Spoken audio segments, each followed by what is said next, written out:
톤을 띄워서 말씀을 증거하겠습니다. 오늘 우리는 요한복음 7장의 말씀을 통해서 우리의 신앙의 현주소를 한번 정직하게 직면해 보는 시간을 갖기를 원합니다. 오늘 성경의 배경은 이스라엘의 3대 명절 중 하나인 초막절입니다. 광야 생활에서 인도하신 하나님을 기억하여서 텐트를 치고 축제를 벌이는 그런 시기입니다. 한번 상상해 보십시오. 사람들이 막 모여가지고 이 초막절, 명절을 기뻐하는 가운데 있습니다. 그런데 보이지 않는 긴장감이 있습니다. 뭔가 사람들 사이에 드러나지 않은 어색함이 있는 거죠. 무엇 때문입니까? 바로 예수라고 하는 인물 때문입니다. 오늘은 우리는 이 본문에서 세 종류의 사람을 만날 수 있습니다. 첫 번째는 눈치 보는 무리들입니다. 진리를 알지만 세상의 시선이 두려워서 조용히 속삭이는 사람들입니다. 자신들을 드러내지 않죠. 두 번째는 틀에 갇혀 있는 유대인들을 볼 수 있습니다. 자신의 지식과 전통이라고 하는 안경에 사로잡혀서 혹은 가리워져서 하나님을 심판하려고 하는, 하나님조차 심판하려고 하는 그런 유대인들. 세 번째로 진리 되신 예수님을 우리는 볼 수 있습니다. 환경과 편견에 아랑곳하지 않고 오직 하나님의 뜻만을 생각하시고 그대로 행하시는 예수 그리스도. 오늘 설교의 핵심을 먼저 정의를 해드리겠습니다. 우리가 가진 선험적인 지식, 선입견이라고 하죠. 그리고 경험, 그리고 나를 둘러싼 환경의 압박을 과감히 포기할 때 비로소 믿음의 용기가 시작된다. 우리가 정말 진리를 찾는 그런 애씀이 우리 가운데 있다면 먼저 나의 선입견과 그리고 나를 둘러싼 내가 기뻐하지 않을 만한, 내가 받아들이기 어려운, 두려운 그 환경을 과감하게 포기할 때 살아있는 믿음의 용기가 시작된다라고 하는 것입니다.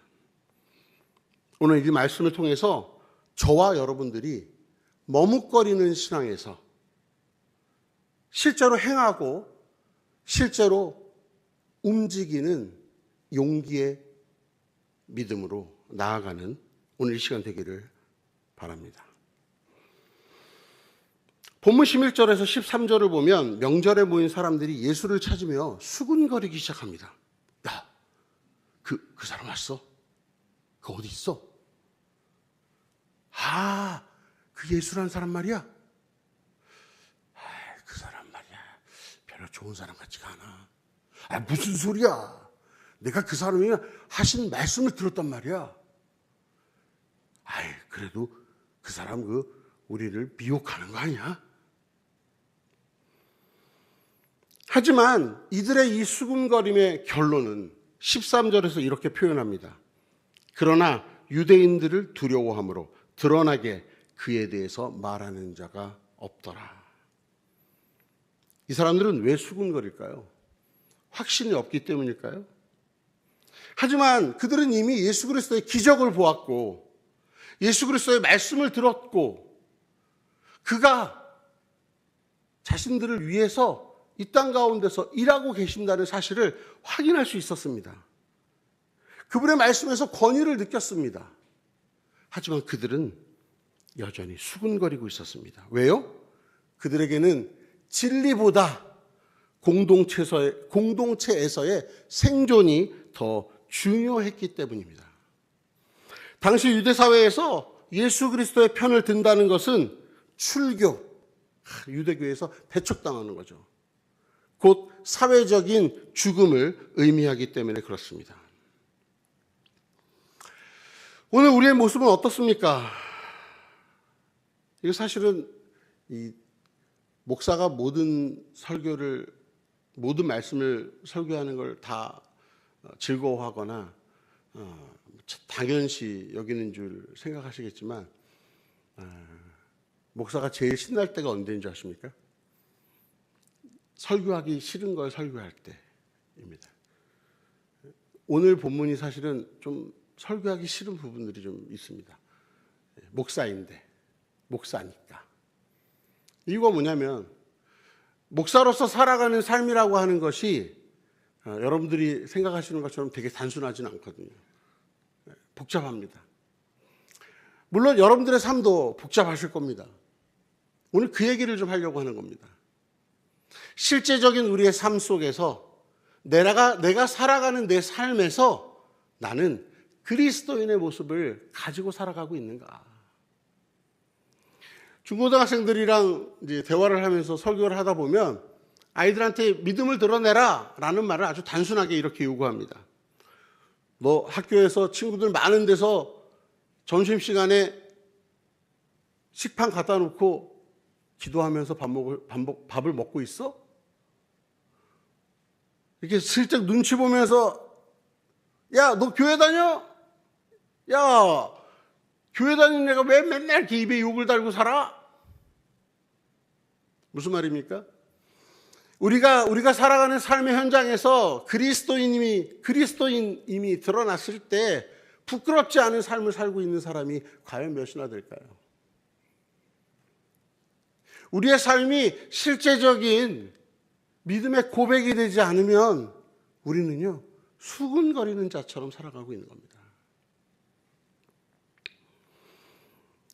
여러분들이 직장에서 동료들이 혹은 가정에서 여러분들의 자녀들이 혹은 주변에 있는 내 지인들이 기독교를 비난하거나 교회의 모습이 자랑스럽지 않을 때에 우리의 모습은 어떻습니까? 여기서 내가 예수 믿는 사람이라는 게 드러나면 뭔가 좀 분위기가 좀 싸해지지 않을까? 내가 교회 편을 들면 뭔가 상황이 좀 이상해지지 않을까? 우리는 다 속삭이고 수군거리고 있는 겁니다. 이런 생각이 바로 우리를 수군거리는 무리로 만들기 때문에 그렇습니다. 어쩌면 우리는 교회 안에서는 할렐루야를 자신 있게 말하지만 교회 밖에서는 수군거리는 자처럼 살아가고 있는지도 모릅니다. 진정한 믿음은 환경이 조성됐을 때 고백되어지는 것이 아닙니다. 환경이 나를 억누를 때 그 압박보다 하나님의 시선을 더 의식하는 것이 용기입니다. 여러분, 우리의 환경이요, 우리의 삶이요, 결코 우리 믿음에 호의적이지 않습니다. 다원화되어진 이 세상은요, 언제나 절대적인 진리인 하나님을 인정하고 싶지 않거든요. 마치 사사기의 시대처럼 그때의 왕이 없으므로 자기 소견에 옳은 대로 행하는 시대이기 때문에 그렇습니다.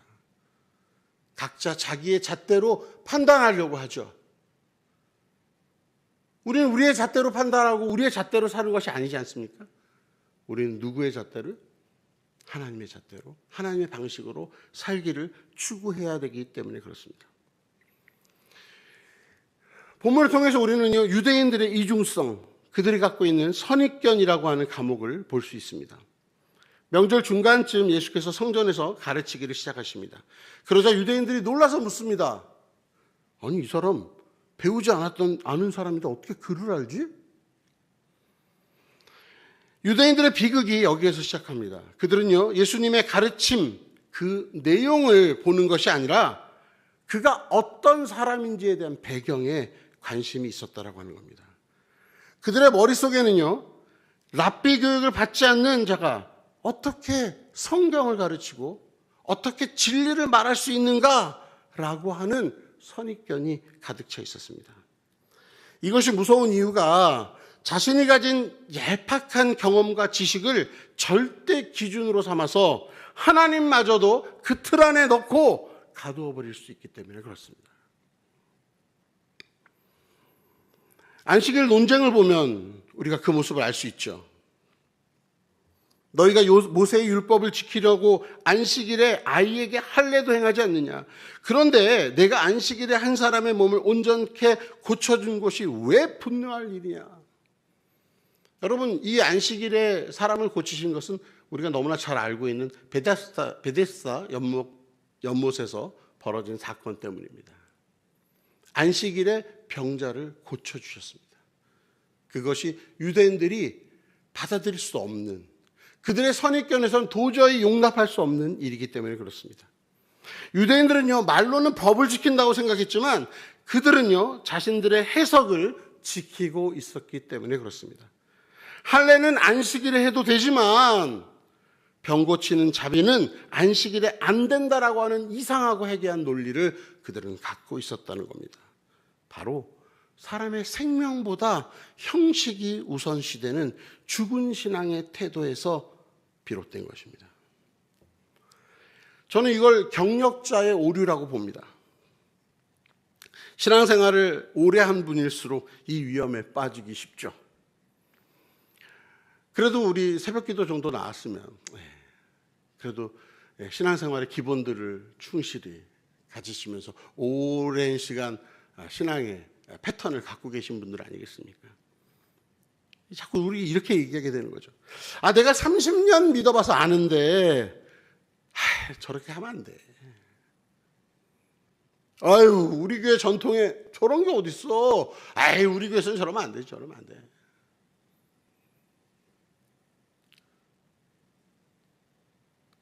저는 이렇습니다.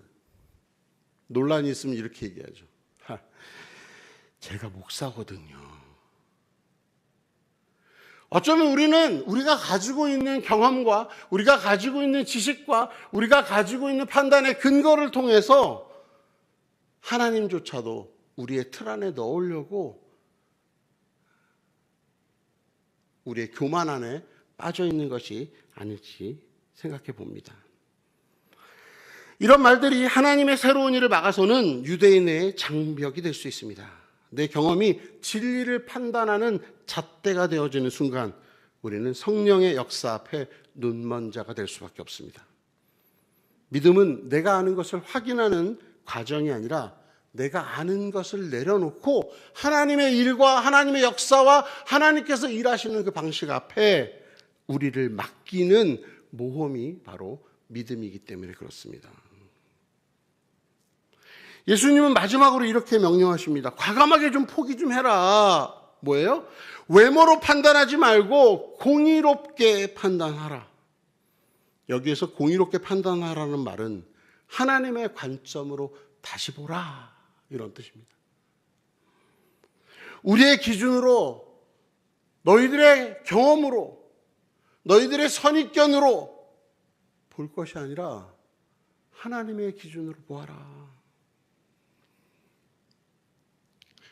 이것을 위해서 우리는 뭘 해야 됩니까? 우리를 과감하게 포기해야 됩니다. 내 경험을 내려놔야 됩니다. 나를 비워야 합니다. 구체적으로 뭘 포기하면 좋을까요? 나의 평판을 포기해야 되겠습니다. 사람들이 나를 어떻게 생각할까? 내가 이런 말을 하면, 내가 이런 행동을 하면 사람들이 내가 그리스도임이 드러나면 사람들이 나를 어떻게 볼까? 내가 목사라는 걸 알면 사람들이 나를 어떻게 생각할까? 세상 사람들이 나를 어떻게 생각할까 하는 두려움을 포기할 때 사실은 진리 앞에 당당하게 말할 수 있는 용기가 생깁니다. 두 번째, 우리의 지적인 교만을 좀 포기해야 되겠습니다. 나 다 알아. 그 정도는 다 알지. 내가 몇 년을 믿었는데. 내가 엄마의 태중에서부터 믿었거든. 나 모태신앙이야. 저 목사거든요. 이런 지적인 교만을 빨리 포기할 필요가 있습니다.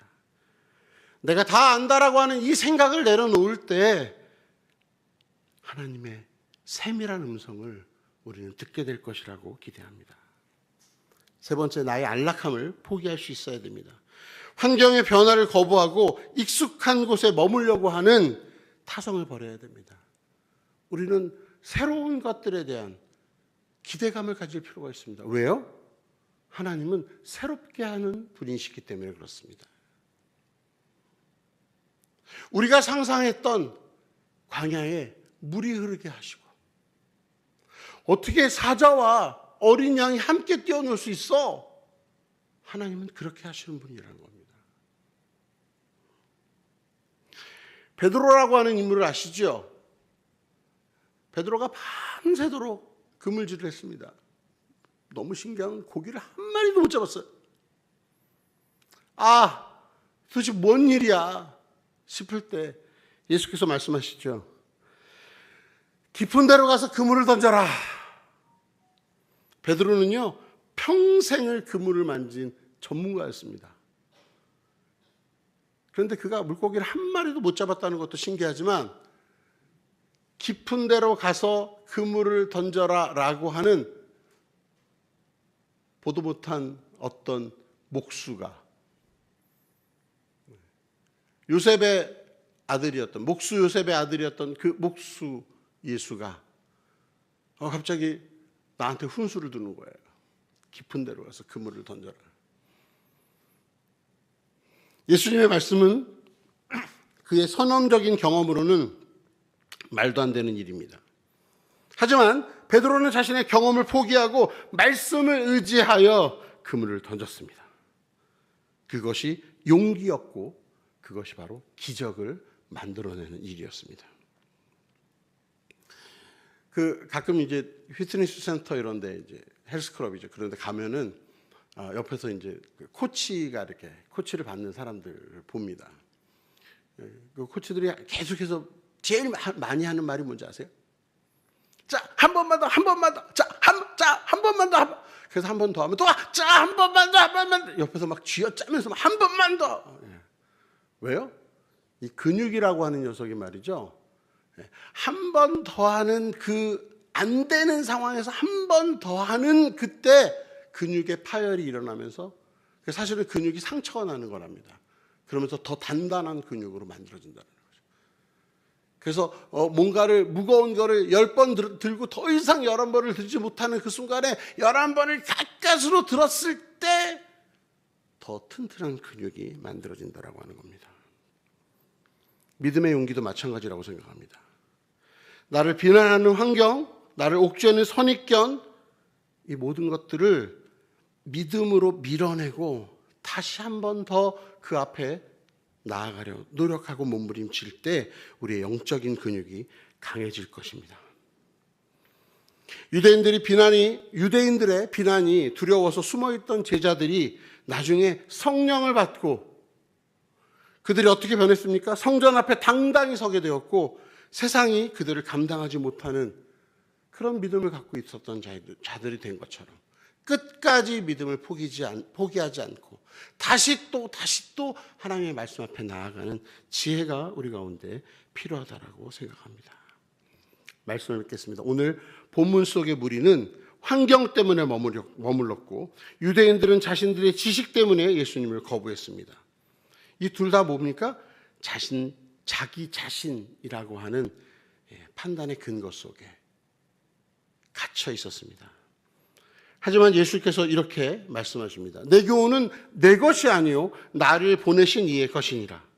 예수님은 사람의 눈치도 세상의 전통도 아닌 오직 하나님 아버지의 뜻에만 집중하셨다라고 하는 겁니다. 그것이 예수님이 보여주신 진정한 용기의 모델입니다. 여러분 혹시 머뭇거리고 계십니까? 수군거리고 계십니까? 무엇 때문입니까? 사람들의 시선 때문입니까? 그것은 안개처럼 사라질 겁니다. 우리의 과거의 경험 때문입니까? 하나님은 날마다 우리를 새롭게 하시는 분입니다. 우리가 진리이신 예수 그리스도를 말씀을 통해서 만나고 우리의 삶 속에서 만났다면, 경험했다면 이제 그만 수군거리고 당당히 그 앞에 나아가는 저와 여러분들이 되기를 바랍니다. 내 생각에는 이렇지만 주님이 말씀하시면 따르겠습니다 라고 고백하고 우리의 고정관념을 과감하게 포기하는 믿음의 용기가 우리 가운데 있기를 바랍니다. 그때 비로소 우리의 삶이 안식일에 참된 회복이 일어나고 환경을 다스리시는 하나님의 능력이 우리의 삶을 통해서 드러날 것입니다. 오늘 하루, 이번 한 주간, 그리고 주님이 오시는 그날까지 세상의 모든 거센 파도 앞에서 비겁함으로 사는 것이 아니라 당당함으로 하나님의 말씀 앞에 나아가는 저와 여러분들이 되시기를 주님의 이름으로 축원합니다. 아멘. 우리 주님 가르쳐 주신 기도로 예배를 마치겠습니다. 하늘에 계신 우리 아버지, 아버지의 이름을 거룩하게 하시며 아버지의 나라가 오게 하시며 아버지의 뜻이 하늘에서와 같이 땅에서도 이루어지게 하소서. 오늘 우리에게 일용할 양식을 주시고 우리가 우리에게 잘못한 사람을 용서하여 준 것 같이 우리 죄를 용서하여 주시고 우리를 시험에 빠지지 않게 하시고 악에서 구하소서. 나라와 권능과 영광이 영원히 아버지의 것입니다. 아멘.